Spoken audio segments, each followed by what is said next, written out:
Шефот на Обединетите нации за човекови права на реткиот состанок на Советот за безбедност, посветен на човековите права во Северна Кореја, рече дека програмата за незаконско оружје на таа држава е поттикната од кршење на правата, вклучително и принудна работа и конфискувани плати.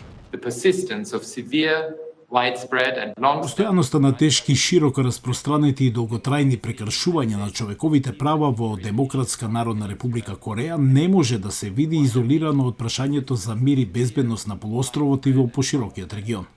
Американскиот представник рече дека воената машинерија на Пјонгјанг се напојува со репресија и суровост. Kim Jong-un's repressive totalitarian Репресивната, тоталитарна контрола на општеството на Ким Џонг-ун и систематското, широко распространето негирање на човековите права и основните слободи гарантираа дека режимот може да троши прекумерни јавни ресурси за развивање на своите незаконски програми за оружје за масовно уништување и балистички ракети без приговор од јавноста.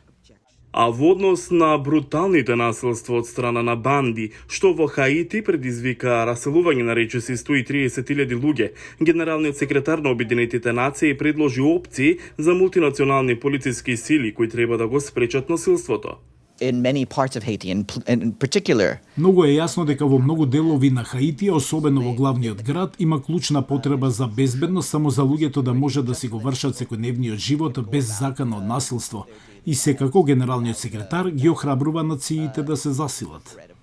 Темите за Северна Кореја и Хаити во Обединетите нации се отворија во пресрет на Светскиот ден на хуманитарната помош.